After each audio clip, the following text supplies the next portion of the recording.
வணக்கம். இன்றைய முக்கிய செய்திகள். புதுச்சேரியில் மின் கட்டண பிரச்சனையில் எதிர்க்கட்சியினர் அரசியல் செய்கின்றனர் என அமைச்சர் நமச்சிவாயம் தெரிவித்துள்ளார். திமுக, காங்கிரஸ் தங்களின் சமூக நீதிக்கு எதிரான செயலை மூடி மறைக்க தற்போதைய முதல்வர் மீது வீண் பழியை சுமத்துகின்றனர் என அதிமுக மாநில செயலாளர் அன்பழகன் தெரிவித்துள்ளார். புதுச்சேரியில் கலை அறிவியல் படிப்புகளுக்கு 4ஆம் கட்ட கலந்தாய்விற்கான கவுன்சிலிங் முன்னுரிமை மாணவர்களின் வரைவு பட்டியலை சென்டாக் நிர்வாகம் வெளியிட்டுள்ளது. புதுச்சேரியில் பெண் உட்பட இருவரிடம் 12.88 லட்சம் ரூபாய் மோசடி செய்த கும்பலை சைபர் கிரைம் போலீசார் தேடி வருகின்றனர். புதுச்சேரியில் மின் கட்டண பிரச்சனையில் எதிர்க்கட்சியினர் அரசியல் செய்கின்றனர் என அமைச்சர் நமச்சிவாயம் தெரிவித்துள்ளார். புதுச்சேரியில் விழா ஒன்றில் பங்கேற்ற பின் செய்தியாளர்களிடம் பேசிய அமைச்சர் நமச்சிவாயம், மின் கட்டண விவகாரத்தில் எதிர்க்கட்சியினர் ஆளும் கட்சி மீது குறை சொல்ல வேண்டும் என்ற நோக்கில் செயல்படுகின்றனர் எனவும், மக்களை திசை திருப்பி அதை சாதகமாக பயன்படுத்துவது அவர்களின் நோக்கமாக உள்ளது.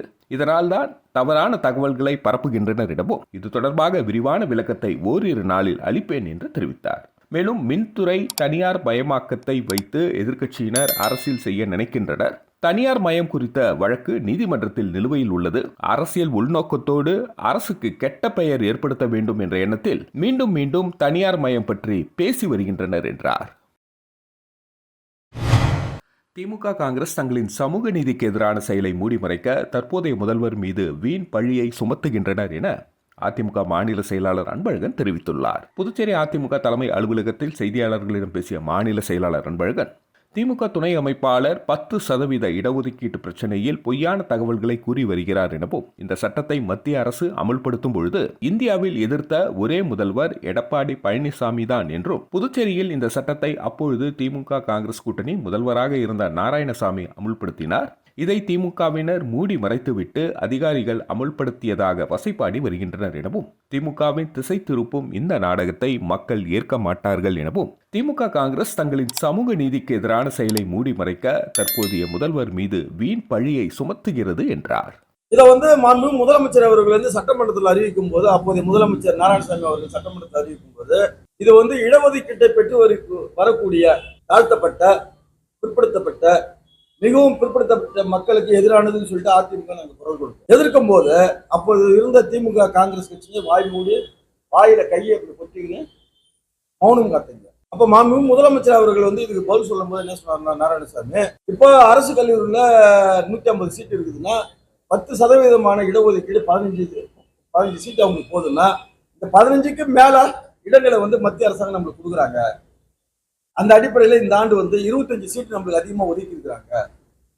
அப்ப இந்த சட்டத்தை அமுல்படுத்துறதுல எந்த விதமான தவறும் இல்லைன்னு சொன்னாங்க. புதுச்சேரியில் கலை அறிவியல் படிப்புகளுக்கு 4ஆம் கட்ட கலந்தாய்விற்கான கவுன்சிலிங் முன்னுரிமை மாணவர்களின் வரைவு பட்டியலை சென்டாக் நிர்வாகம் வெளியிட்டுள்ளது. புதுச்சேரி அரசு மற்றும் தனியார் கல்லூரிகளில் 1ஆம் ஆண்டில் காலியாக உள்ள கலை அறிவியல் படிப்புகளுக்கு இதுவரை சென்டாக் 3 கட்ட கலந்தாய்வு நடத்தி இடங்களை நிரப்பியுள்ளது.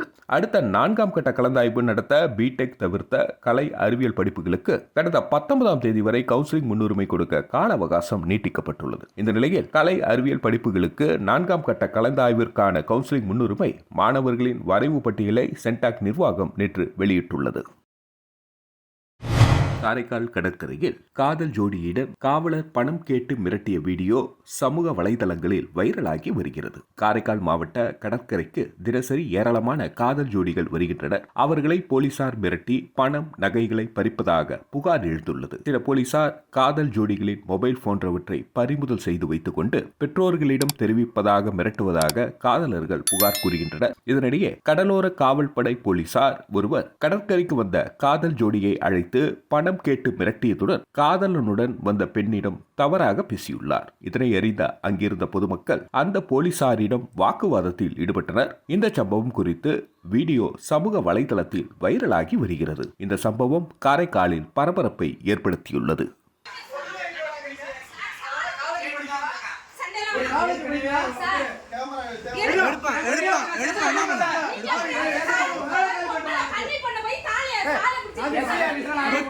தொட்டு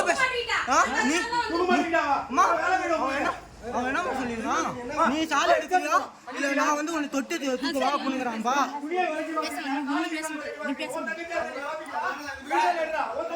அவனு சாவறான், அது சாவுது சார். சாலை எது சொல்றேன்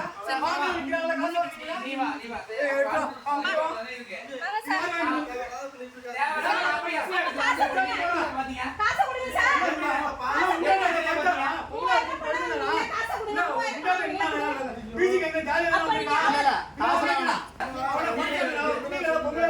புதுச்சேரியில் அதிக மின் இழப்பு கட்டண வசூல் குறைவு காரணம் காட்டி தனியார் மயமாக்கம் கட்டாயம் என மத்திய அரசு தெரிவித்துள்ளதாக வைத்திலிங்கம் எம்பி தெரிவித்துள்ளார். புதுச்சேரி மக்களவை உறுப்பினர் அலுவலகத்தில் செய்தியாளர்களை சந்தித்த வைத்திலிங்கம் எம்பி, கடந்த காங்கிரஸ் ஆட்சியில் 97.72% இருந்த மின் கட்டண வசூல் தற்பொழுது 92.35% குறைந்துள்ளது. 2021இல் 23 கோடியாக இருந்த மின் இழப்பு தொகை கடந்த 2022-23 நிர்வாக சீர்கேட்டால் ரூபாய் 131 கோடியாக உயர்ந்துள்ளது. மின் கட்டண வசூல் குறைந்துள்ளதால் மின்துறை நஷ்டத்தை ஈடுகட்ட தனியார் மயமாக்குவது கட்டாயம் என மத்திய மின்துறை அமைச்சகம் தெரிவித்துள்ளது. தனியார் தொழிற்சாலைகள் கட்ட வேண்டிய பல கோடி பாக்கி தொகை கூடுதல் கட்டணம் என பொதுமக்கள் பில்லில் சேர்த்து வசூலிக்கின்றனர். செயற்கையாக கட்டண வசூல் இழப்பு, மின் இழப்பு ஏற்படுத்தி தனியார் மயமாக்கும் முயற்சியில் அரசு ஈடுபட்டு வருகிறது எனவும் புதுச்சேரி வரும் மத்திய அமைச்சர் நிர்மலா சீதாராமனிடம் முதல்வர் ரங்கசாமி மின்துறை தனியார் மயமாக்க கூடாது என அழுத்தம் கொடுக்க வேண்டும் என்றார்.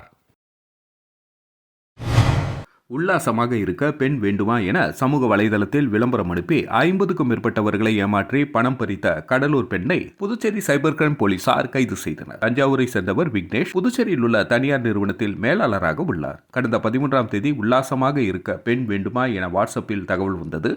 அதில் இருந்த மொபைல் எண்ணை தொடர்பு கொண்டு பேசினார். மறுமுனையில் பேசிய பெண் எந்த மாதிரியான பெண் வேண்டும் எனவும் அதற்கான பணம் குறித்தும் பேசினார். அடுத்த சில நிமிடத்தில் விக்னேஷ் மொபைல் போனுக்கு சில பெண்களின் புகைப்படத்தை அனுப்பி இதில் யார் வேண்டும் என தேர்ந்தெடுக்க கூறினார். விக்னேஷ் தனக்கு பிடித்த ஒரு பெண் புகைப்படத்தை தேர்வு செய்து அந்த பெண் கூறியபடி முன்பணமாக அவரது ஜிபே எண்ணுக்கு ரூபாய் 5000 அனுப்பி ஏமாந்தார். தான் ஏமாற்றப்பட்டதை அறிந்த விக்னேஷ் சைபர் கிரைம் போலீசில் புகார் அளித்தார். போலீசார் பணம் அனுப்பப்பட்ட மொபைல் எண்ணை கொண்டு வங்கி கணக்கு மூலம் விசாரித்த பொழுது கடலூரை சேர்ந்த காயத்ரி எனவும், காயத்ரியை கைது செய்த போலீசார் அவரது வங்கி கணக்குகளை ஆய்வு செய்த பொழுது கடந்த 6 மாதங்களில் 50க்கும் மேற்பட்டவர்களிடம் ரூபாய் 4 லட்சத்திற்கும் மேல் பணம் பறித்துள்ளது கண்டுபிடிக்கப்பட்டது.